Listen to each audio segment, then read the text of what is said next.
видит, он отдает, он может соединяться с другим элементом, или отрицательным элементом. Здесь оно положительное.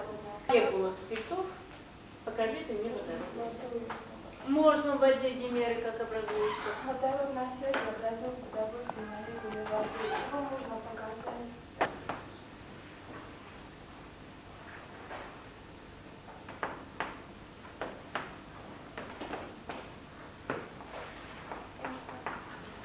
Ирина Ильинична, а почему вы все-таки решили проводить уроки, начать занятия? Сегодня первый день, по-моему, да, занятий? Вы знаете, я много думала насчет вот этих незаконных каникул.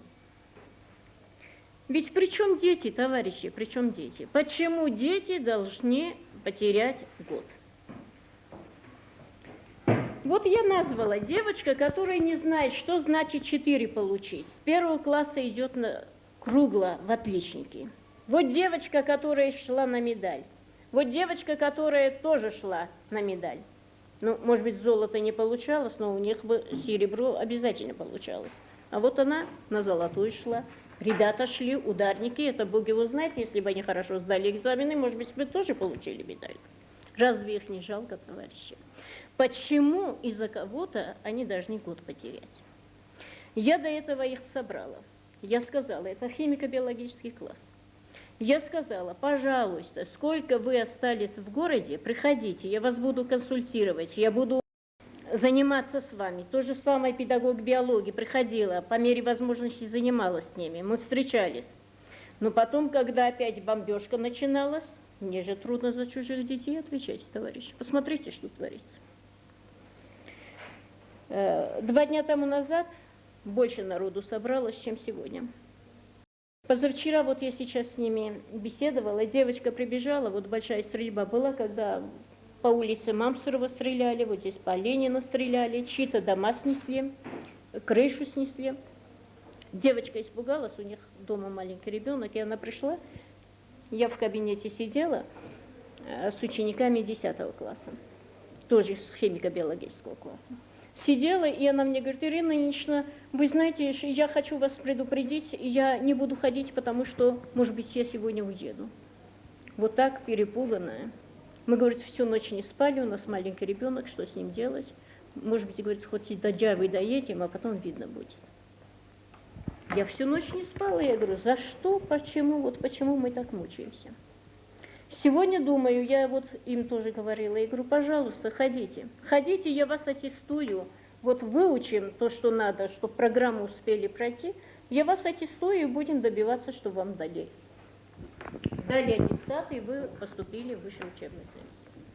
А ваши товарищи остальные, что вы о них знаете? Ну, я знаю то, что они уехали. Кто в Орджоникидзе, а кто в Джаву.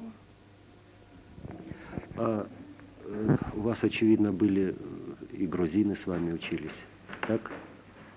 Да? Ты грузинка, да? Парень один в Москву уехал. Это она грузинка. А где твои родители? Моя мама здесь. Папа здесь не работает, но как нас, значит, как у нас начались каникулы, мы с тех пор не учимся, и вообще все это надоело очень. Даже иногда плачешь, не знаю. Вот ты сейчас отвечала у доски и очень бойко так говорила. Откуда ты это помнишь? Эти знания, как ты смогла сохранить эти за 3 месяца все-таки? Ну, во-первых, нас хорошо она учила, но с этих пор я помню, что в прошлом году проходили. А во-вторых, я дома тоже занимаюсь сама. А вообще опасно сегодня быть в школе? Вы как вот расположение школы?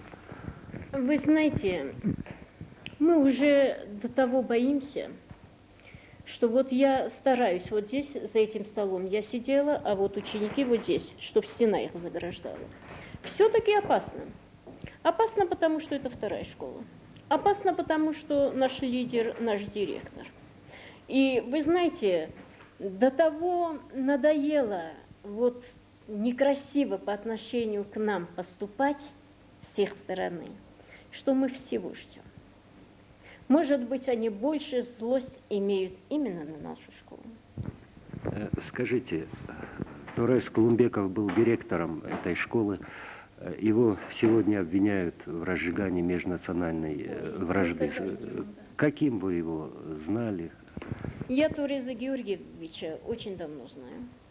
Очень давно. Вы учтите, что 37 лет я работаю в этой школе. Я пришла совсем юная, и вот сегодня как раз мне стукнуло 60 лет. Я работаю в стенах. Сегодня. Поздравляю. Спасибо большое. Я его знаю давно. И было время, когда я с ним по соседству жила. Он сиротой рос. Это ерунда на постном масле, товарищи. Я вам больше скажу. Я была начинающим педагогом. Он как раз институт закончил, и у нас работал освобожденным секретарем комсомольской организации. У нас был один очень трудный ученик, грузин. Единственный сын у матери. И вот, понимаете, с каким-то мужчиной он связался, и вроде хотели его похитить, что ли. Вот такой был случай. Мать у этого парня в роддоме работала санитаркой.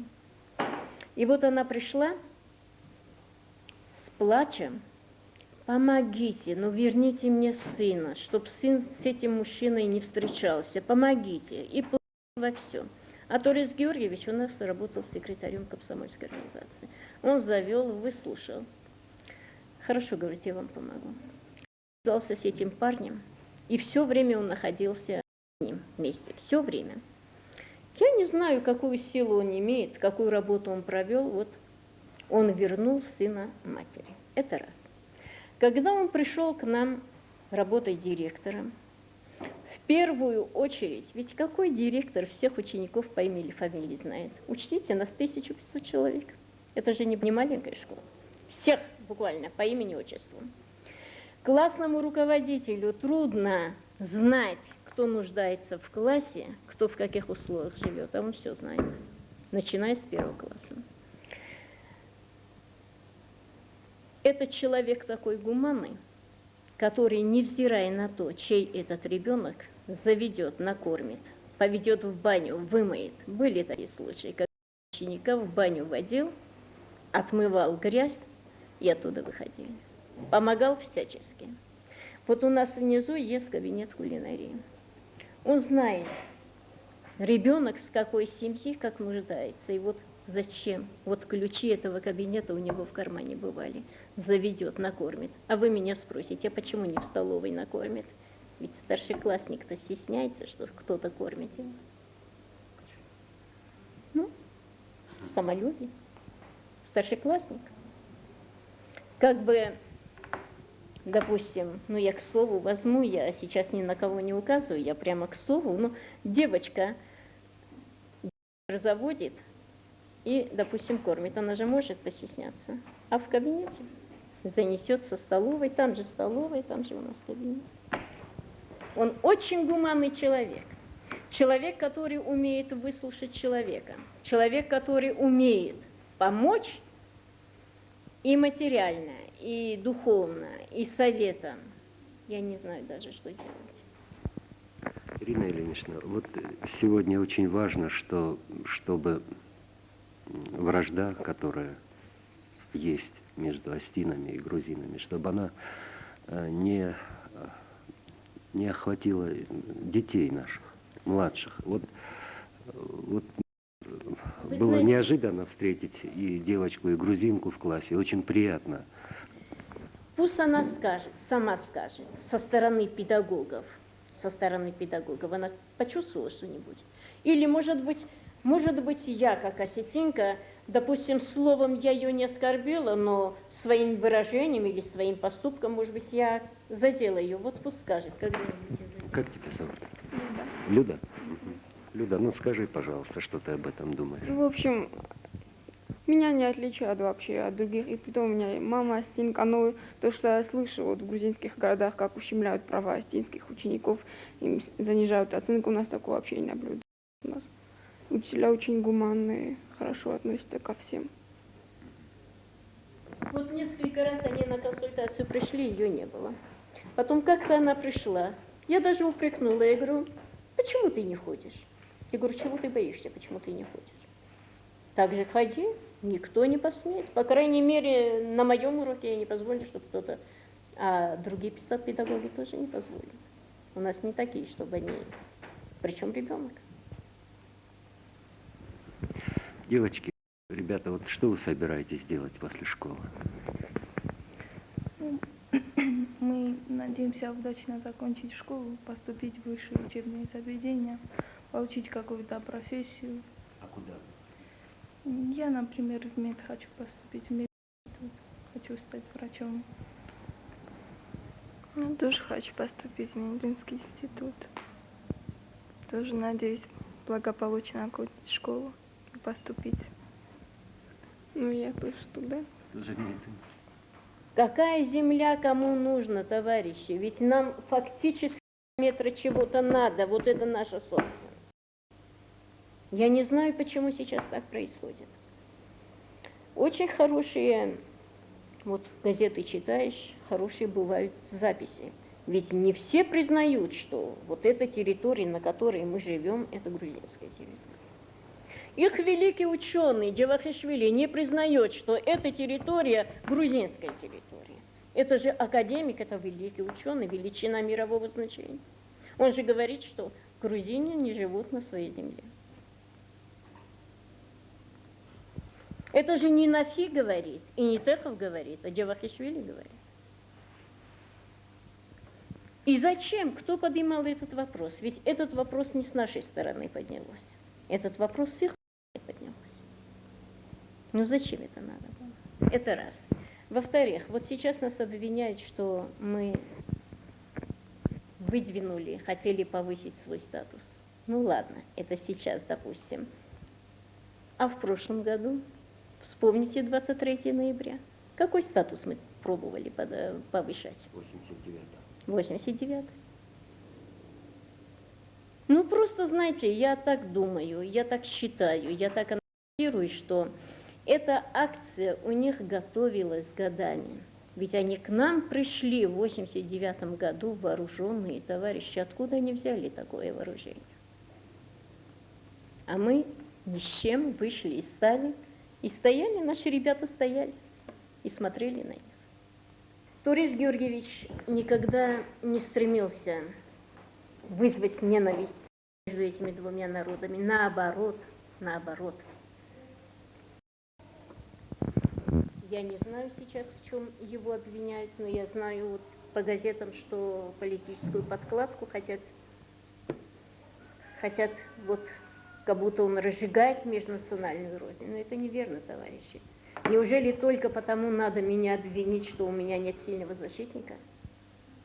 Неужели только потому надо отрезать мне язык, что я не пользуюсь собственным телевидением, не пользуюсь радио? Посмотрите, ведь у меня мозги стынут, я уже перестаю соображать. Радио мы не слышим. Когда хотят, свет отключают, когда хотят, свет дают.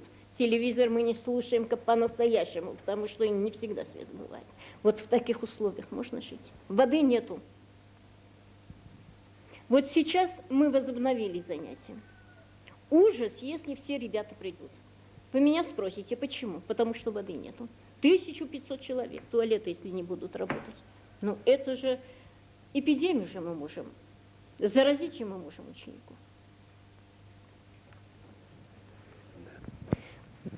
Я вас спрашиваю, мы фонды получаем союзом. С декабря месяца ничего не поступало в наш город, в нашу область, ничего не поступало. И ни один грузин не интересуется, вот эти, в кавычках, ученые, академики, чем же мы живем?